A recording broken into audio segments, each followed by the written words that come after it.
So UltraScale architecture. Okay. All right. So we're gonna very interesting. I'm gonna share more with you what is the UltraScale.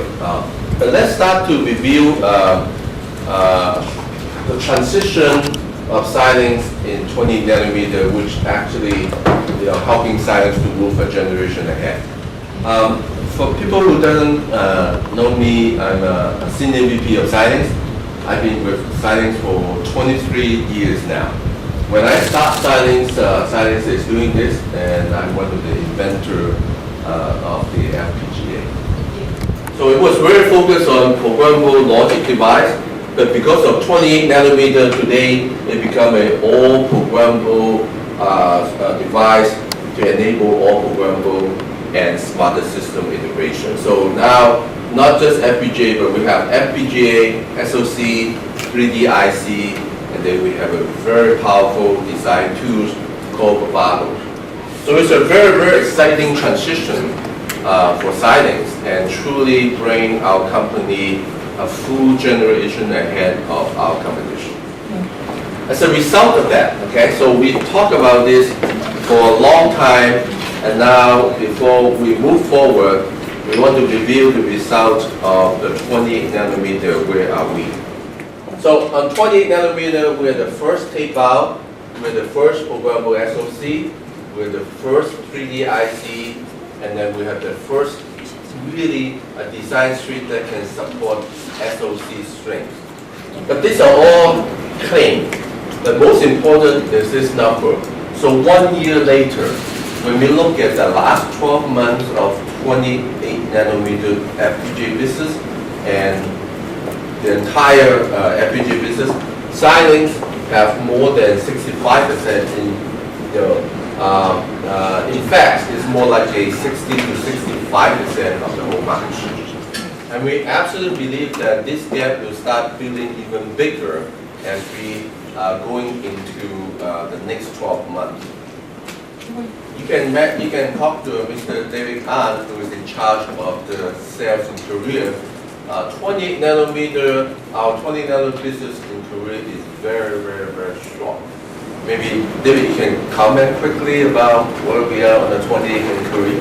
오케이. 네, 28나노 저희들이 7 시리즈를 발표를 하고 요즘에 가장 저희가 지금 많이 하고 있는 것이 잘 아시겠지만 삼성의 그 UD LCD TV하고 OLED TV, 그다음에 LG의 그 OLED하고 UD를 막 지금 번아웃을 하고 있거든요. 그러니까 지금까지는 아직 삼성이나 LG에서 AEC이 다 되지 않았기 때문에 지금 Xilinx 저희 Kintex 시리즈 3D 나노미터를 시제품 생산에 많이 적용하고 있어요. 굉장히 저희들이 특히 이제 저희 피드를 받은 게 28나노에 대한 성능이 정말 생각했던 것보다 굉장히 훌륭하다 이런 느낌을 갖고 있거든요. 실질적으로 그 유저에 의한 피드백이기 때문에 저희들이 그거는 당연히 믿을 수밖에 없는 부분이라서 말로 저희들이 잘한다라기보다도 결과적으로 그런 부분을 저희들이 지금 갖고 있습니다. 그래서 아마도 여러분들 나가서 지금 이제 시제품 나오고 있는 삼성이나 LG의 그런 TV들 한번 보시면 알겠지만 그 성능 자체가 굉장히 훌륭하거든요. 그런 부분들을 안에서 이렇게 도와줄 수 있는 그런 기능을 Xilinx 28나노로 하고 있다는 부분이 저희들은 굉장히 고무적으로 생각하고 있습니다. In fact, let me share with you one more thing which is very important. During on the 20 nanometer in the telecommunication customer sector, we have about over 40% of the design win in telecommunication was originally ASIC design. So that really tells us the trend, right? In 28 nanometer, a lot of big communication companies, they were using ASIC before. Now, during 20 nanometer, they actually converting a lot of their original ASIC design now using Xilinx 20 nanometer FPGA. So we definitely know where the trend is going. So that is the news today. A couple of weeks ago, Xilinx have taped out the first 20 nanometer all programmable device with the first UltraScale ASIC class programmable architecture. So the two key elements is we have definitely industry first. It's not just programmable device. We believe that in semiconductor, besides companies like Intel and those captive, they have their own fab, but we basically is the industry first tape out to 20 nanometers. And we absolutely believe that in the 20 nanometer, this device actually now reaching the ASIC class programmable architecture. And we believe as a result of that, it will deliver 1.5 to 2 times performance and integration a year ahead of our competition. So, first tape out in semiconductor, first tape out in PLD. Now this is very true because we talked to our vendor, TSMC, and we are absolutely the first one to tape out 20 nanometer to them. Yeah. So, not just the first in semiconductor, definitely first tape out in PLD. We know absolutely that our competition has not taped out to 20 nanometer yet. 20, they have not taped out 20 nanometer yet. So, that's very interesting. So this is the first ASIC class programmable architecture. We call it an UltraScale, okay? So in the last generations, we have solved a very, very big problem for our customer, which is the connection, the connectivities here. So in the last generation, our SerDes numbers of I/O, our SerDes actually have reached 28 gig, and then we have many, many very fast I/O, so that people can put a lot of data into the silicon. In many ways, this actually equal or better ASIC chip can do. Is where the I/O and the transceiver service. The challenge is here. When you have massive data flow from outside into the device, there's a lot of congestion in FPGA architecture before. One of the main reasons because there's a lot of programmable elements here need to connect from one point to the other that actually causing some latency delays. So that's why in this 20 nanometer generation, we actually will continue to improve this. Our I/O's SerDes speed will now up to 56 gigabits per second. So we continue to improve it, but the most important thing is how do we change the architecture inside so that when you have so many data going in, they will not create congestion and there will be a lot of processing power inside the device. So all this area is people's biggest concern between FPGA and ASIC, which is the clocking scheme, the lower power that ASIC can offer, and also some of the security that ASIC can offer. So we're going to go into each of these detail one by one. But this scalable, this UltraScale architecture will not be just one generation. In fact, we will be from monolithic to 3D IC, from the plain traditional transistor to the 16 nanometer FinFET, and which will deliver the AC class performance. So when we look at all these applications here, whether OTN network, digital video, wireless communication, radar, and the requirement is massive. Remember this term here, massive. Everything is massive, right? Massive amount of packet processing, massive amount of data flow. Now is in terabyte range now. Massive amount of bandwidth required, and massive amount of DSP processing required for next generation of all these applications. Take this as an example. Again, this is 20 nanometer. Xilinx 20 nanometers is especially successful in Korea in the video area. Today is HT, which is 1080p. But very quickly, this already happening is the 4K, 2K, and then very quickly, probably within years, will migrate to 8K. And the most important thing is this word, right? Smarter application. We're not just moving data from point A to point B. We're actually doing a lot of processing and analytical stuff from between point A to point B. So that's why you have to have a lot of processing power in between, and that's called smarter. And the chip has to make a lot of decisions, do a lot of analysis. And we absolutely believe that this UltraScale architecture is designed to cover all these areas. Because as you will see later, a couple of examples is, if you with today's architecture, 7 series is very, very powerful. And yet, moving forward in the future, some of these applications really need a ASIC class of programmable device to handle.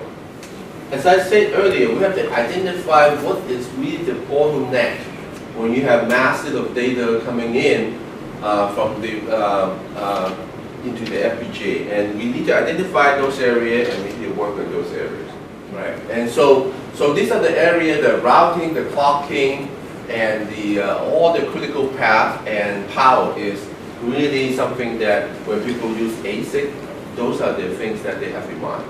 And the ASIC designer expect all this data going through a chip with very, very high throughput, with very low latency, very little delay. Right? And also, when people do ASIC design, of course, each gate is there for a reason, so they expect very, very high utilization. So we identify all this area, which is what the ASIC designer needs when they looking into putting the design in our next generation FPGA. And as I say, in the last generation, we have done a lot on putting the data on the chip. So now, the bottleneck all of a sudden becomes the interconnect within the FPGA. So that's why we need to apply some ASIC technique into the full programmable architecture. So let's look at what is ASIC technique. This is actually a very simple analogy to describe data congestion. I was in Beijing yesterday. Beijing most of the time looks like, but Seoul is not any better. So the problem is when you have a traffic, it's just like data flow. Everything kind of congested in between. So one thing is is to build something that people don't have to go through the intersection. Basically, getting from one point to the other point directly without going through some of the interconnections. I explained this to my daughter and she understands. I hope everybody understands. Yeah. Very simple. Okay, so that's why we kind of learn from it a little bit. But bring it back to our, what the real world is. So the challenge is this: people putting more and more IP through any type of semiconductor chips, and they really expect a lot of performance in it.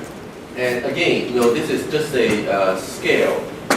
In the serial bandwidth, we does provide that from the I/O, the service area, that from one generation to the other, we actually provide exponential capability to get those IP into the chip. But the challenge is here again. Once all this data get into the chips, then the challenge is how do we get those data through the chip and do a lot of processing, a lot of analytical stuff within the chip. One of the things, if we want to be an ASIC class, that means you got to put a lot more logic capacity into our next generation FPGA. So in order to do that, while we increase the logic content, the amount of logic, the number one thing that we have done is increase the tracks, within the logics.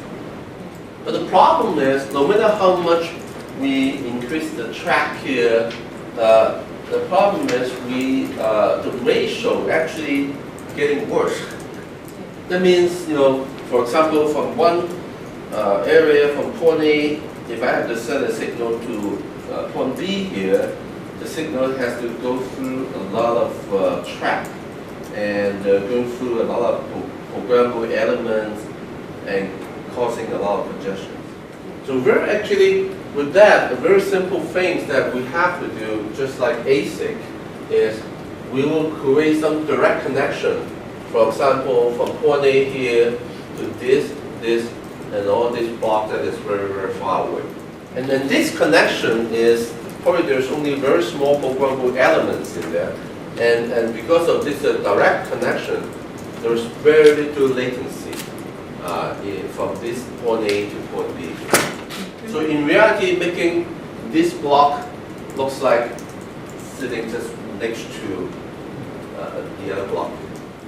So that actually makes your logic placement a lot easier, that you don't have to always project all the key element next to it. You can actually put it where it makes sense.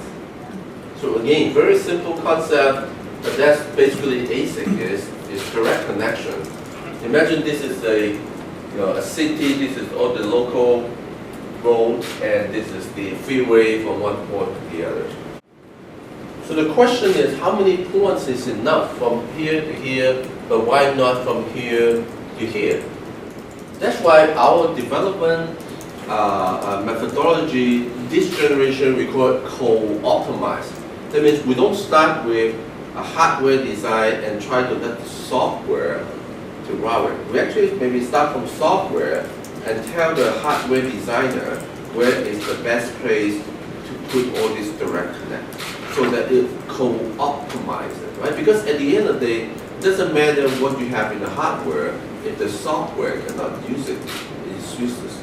So you actually start with a software model to optimize some of this very complicated design, and based on that software, you go back to the hardware and put where all this line is needed.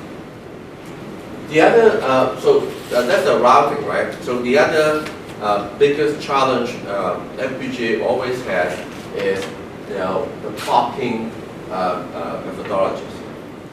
Any high throughput system, their biggest challenge when they have wide bus, the biggest challenge is when you have clock from one source, and then when they arrive on the other end of it, there's always a skew, a delay.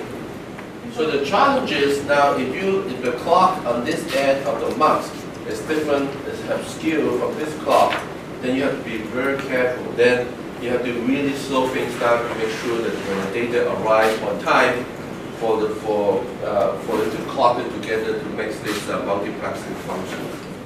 And sometimes it's as bad as 50% of the clock period. That means by the time from the source to one end, the clock actually moves about 50%. And that has been one of the limiting factors of programmable logic's performance.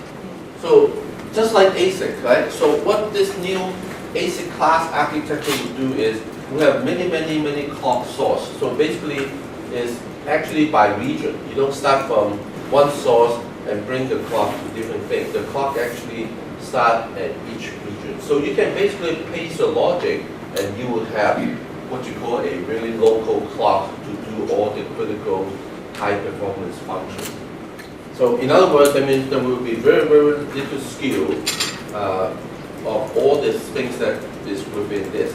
Original FPGA design, we only have a few clock sources and they have to bring the clock maybe from the corner to the center, again causing too much delay.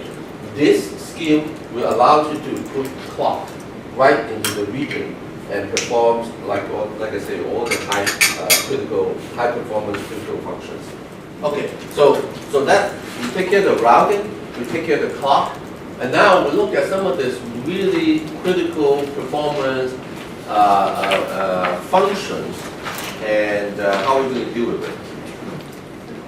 Okay, so one of the areas, there's three major areas. One is the DSP area. And so what we do is we're putting a lot of multiplexing, exclusive OR kind of operation here to really continue to create parallelism to speed up the DSP operations. By the way, this actually has been the strongest area that FPGA has. FPGA always strongest in performance of high-end DSP type of operation, more so than some type of TI chips and even ASIC. So these are the areas that will continue to improve, but FPGA always have an advantage in the DSP area. The other area is high-speed memory cascading. The scheme we use because of this ASIC class and because of massive amount of data flow in and out the device, so we actually create a lot more ASIC-like type of block RAM scheme, meaning a lot of these things, how we address the memory is already hard-coded instead of programmable. So in other words, this kind of addressing to the memory do not have to go through the normal FPGA routing anymore. They actually go in as a direct dedicated line, just like a ASIC design. And because of that, one of the challenges we have previously in the FPGA, when people use memory, then they have to route all the address to the memory and takes up a lot of routing channels. Now, since they have their own dedicated line now, so the routing channel is now open for all the other signals. This one actually very simple. This one, many of our customers already asking. This is hardening the IPs, okay? So for example, some of this PCIe core, this has been a industry standard become so mature now. There's actually very little things even our customer want to change. They just want to have a full block that deliver the function, deliver the standard, right? So before, when the standard is still immature, people still want to do their own customization. But as you see, the 10 gig, 100 gig, Ethernet, interleukin, PCIe, these are the IP core in the industry that have been in the last 2-3 years and become very, very mature, very standard. People no longer want to customize what is inside, so they just want to have a block that deliver high performance. And that's why we also see that trend coming, right? There's really no use for people to provide some programmability inside some of this block. So we take all this programmability away and harden the block just like a ASIC. Now it's a hard block right there. All they need to do is connect it up and use this block. Or let me explain the other way. For example, interleukin, okay? Before, actually, people use FPGA, all this logic element in the FPGA to form a interlocking design, right? That means it will use up all the FPGA, some of the FPGA resource, some of the routing in there. But now we actually become a hard block. We will do the design for them, just like ASIC. We'll do the interlocking block in there so that people do not have to use up all the other programmable elements to form an interlocking design. So as a result of that, latency reduction, no more delay, and then free up the logic and routing resource for really our customers' customization. So again, just to summarize, and also the power. Okay, of course, we talk about the routing, we talk about the clock, we talk about some of the very critical function. We're now hardening, and let's talk about the power. Right, one of the disadvantage FPGA has compared with ASIC is we tend to draw a little bit more power. So on the process, I'm gonna share with you all these things that we do in order to manage the power within our next generation FPGA. Okay, so on the process itself, we have up to 35% static at the 20 nanometer, 35% reduction on that. On the clocking, we're actually able to implement a clock gating scheme. So that means if there's a certain area that we don't use it, we'll gate the clock, so we don't have to have everything toggling together. And in the block RAM, again, we have some clock gating scheme, but also remember we have all this hardening the cascade so that all these connections no longer going through a long interconnection. So all this save a lot of power for us. We continue to optimize the transceiver architecture. We have been doing quite well in the last generation on 28 nanometer. So as we go to 20 nanometer, we continue to optimize how we do the transceiver architecture so it will consume less power. And all the other stuff too. I don't need to go into all the detail, Plus, also with the Vivado here, which is our design tools, help us to do the estimation, what power people will consume for each design, and help people to optimize and do control on how they manage the power. So all this, again, I'm not going to go into detail. These are all the elements we have in the ASIC class architecture. Again, the ultimate objective here is addressing the interconnect bottleneck. We harden things, we manage the memory so that we will make those and then add some direct connection, so it will make the congestion go away in our interconnect lines. Right? Yeah. Yeah. So these are all the application. Okay, these are all the very high performance, smarter system application now can be addressed by Vertex UltraScale architecture, and then also by Kintex UltraScale architecture, which before on 28 nanometer, we will have a tougher time to address some of these applications. They always have some advantage on performance, power, but most importantly, if it is huge volume, they also has the cost advantage. But again, the fact is, it's getting very, very, very, very expensive unless you have a very high volume, of business. Otherwise, it's very difficult to justify ASIC.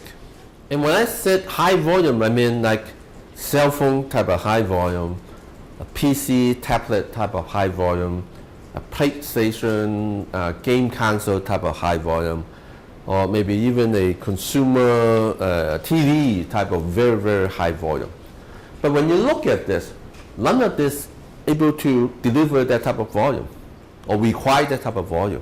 So where do they go? They need the performance of an ASIC. They need to have some type of power saving of ASIC, and but they don't have the volume. And that's why in English there's a term called, these are the ASIC refugee. It is very true. It is very true. That's why, as I shared with you earlier, even on 28 nanometer, 40% of our design in telecommunication are coming from ASIC. So, plus also, if you look at some of this application, their time to market is very important, right? And ASIC design not only expensive, but getting more and more difficult, and there is too much risk for some of these applications. And some of these things has been constantly changing the development of the algorithms, right? I mean, still very, very new to the industry in their own space. So there's no way they can fix the design with ASIC. That's why we absolutely believe that our next generation UltraScale architecture, we can be able to take all this business. I'll give you a couple of examples here. Okay, so for example, on this 400G OTN switching, optical transport network switching. This is one line card here, okay? So today, each of these line card, the biggest limitation is power. So people only maybe budget about 40 watt on each line card. So today, if we use Vertex 7, we can only be able to put 2 Vertex 7 in there that can support 2 times 100 gig. But with the UltraScale solutions, we're able to use only one device and with the same power. Remember, this is a line card here, one line card. So with the same power, this one device can have the bandwidth, can have the routing and all the processing power that accept 4 times 100 gig. That means 400 gig of OTN systems. This is something that today's FPGA cannot do. I mean, so ASIC can do it, but it's getting very, very expensive. 그래서 현재의 FPGA는 이러한 성능을 낼 수가 없는 거죠. ASIC은 할 수 있습니다만 비용 문제가 있습니다.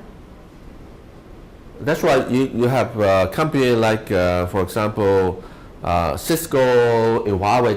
They have to use ASIC because in each of this line card, if they use FPGA, you can only do 200 gig, right? So which is not good enough, right?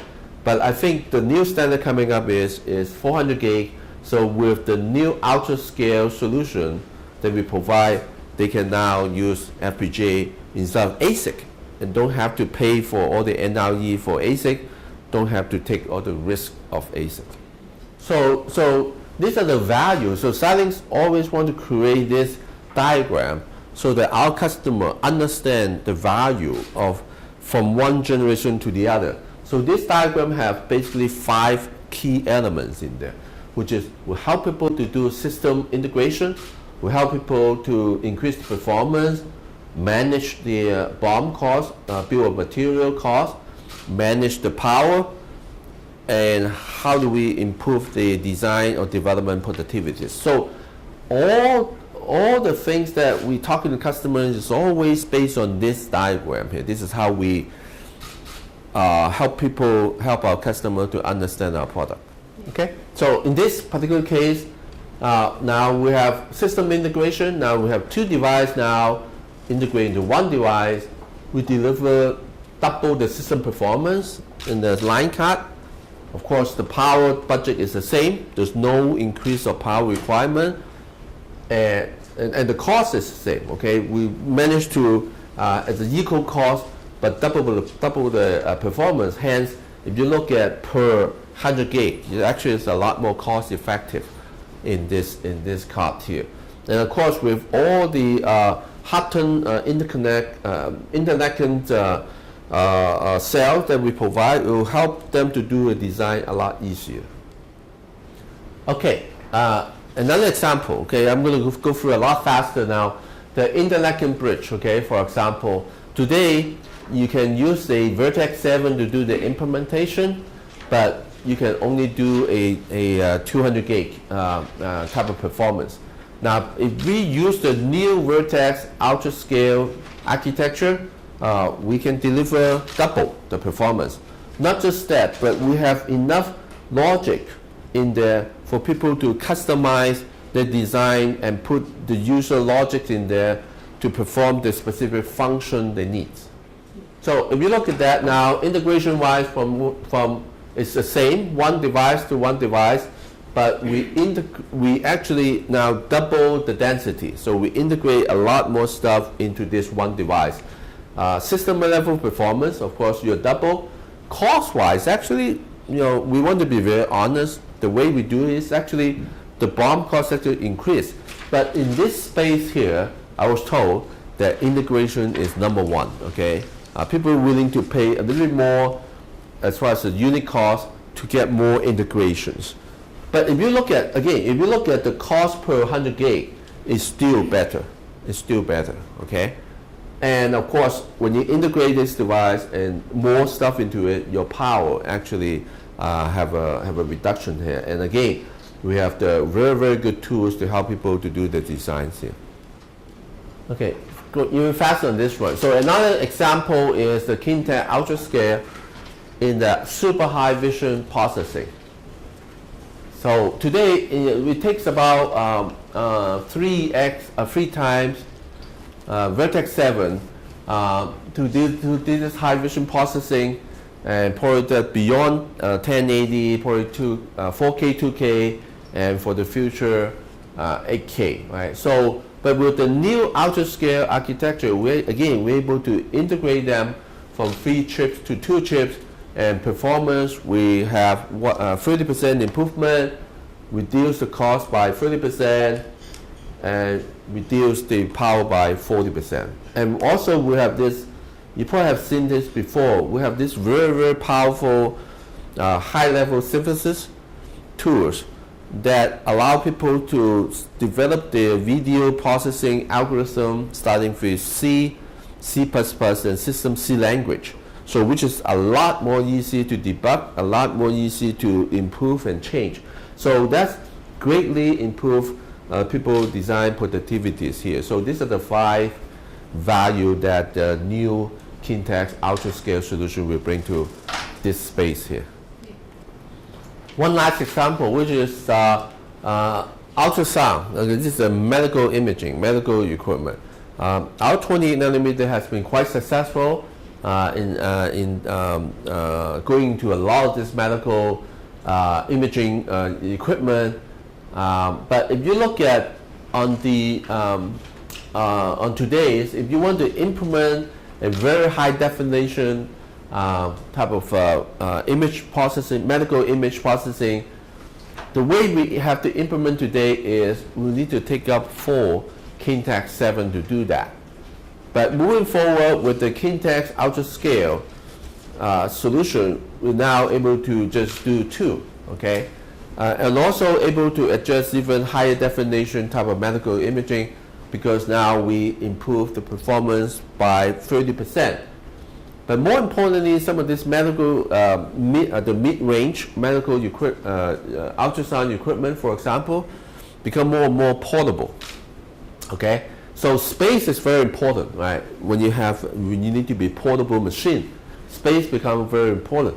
So helping people to integrate from 4 devices to 2 devices will save a lot of space, right? And also, when it's portable, power is very important. So everything is run in the battery, right? You don't want the battery to go down very quickly. With this implementation, we actually cut the power by 50%. So as you can see, we will not just improve the performance, we integrate it so that it will be smaller, it will save a lot of money, plus it will save a lot of power to really meet the very high definition medical equipment requirement, but also can be portable. All right, so those are the kind of, hopefully it will help you to understand a little bit why we believe the UltraScale architecture is so powerful and able to really help a lot of this, to realize a lot of this very smarter application in the future. 그래서 지금까지 설명으로 여러분들이 왜 저희가 울트라스케일이 강력한 아키텍처이고 또 향후에 다양한 어플리케이션에 적용이 될 수 있는지를 이해하셨기를 바랍니다. So let's look at it a little bit. What is our plan? What is our product plan? We're not going to go into too much product details today. There will be months when we come, maybe with even more details. But today, this UltraScale architecture is already into our beta software. A lot of our key customers, they're already using it. They're starting looking into putting their design using these solutions here. Yeah. And I want to make sure I understand that we don't show the product details not because we don't have a product, because we really want this message to be very clear is the architectural level that will win at the end. We do have a lot of detail on the product because we already tape out and some of our beta customers are already using it. So if you look at, this is our high-level product plan. So on the high-end, high-performance device, Vertex, right, we will have the UltraScale architecture in there, which provide the highest performance and high integration. And that will implement it in 20 nanometers as well as the very near future 16 nanometer at TSMC. And the mid-range Kintex will apply the UltraScale architecture in Kintex, which is really optimized performance and power. And this will occur in 20 nanometers. Same as Sync, which is very, very successful today, and we will also apply the UltraScale architecture into these SoC devices. But on the lower end, Artist, we will continue to expand this family in 28 nanometer, and they will have the current architecture. They will not have the UltraScale architectures. 네, 근데 아틱스 같은 경우에는 로엔드를 대상으로 하고 있기 때문에 20나노는 가지 않고 현재 28나노에 머무는 것입니다. Because this family is never meant to try to address any type of high-end ASIC design. So this is, as a conclusion, we're going to open up for question and answer. But let me just one more time remind everybody what the message today. We at Xilinx, we actually delivered the first industry first 20 nanometer all programmable device tape out. We now have the industry first ASIC class programmable architecture. 예, 그리고 저희의 그 AC 클래스의 프로그래밍 아키텍처를 업계 최초로 개발 완료를 했습니다. And we are way ahead of our competition. We actually have the early access, okay, we call it beta. Early access software already have the architecture device in there, so some of our key customers already using it, our software. Since we tape out already, the first sample will be available in the last quarter this year. Good. So, and I want to, everybody, hopefully by now seeing that actually I mentioned very little about FPGA competitions because we are really ahead of them.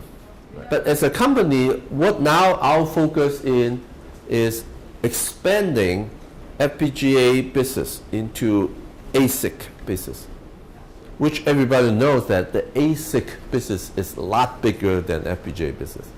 And we absolutely believe in programmable imperative that ASIC going to start losing their momentum, and many of the ASIC users now will turn to Xilinx FPGA, and that's why we want to provide a solution for them to now use Xilinx FPGA.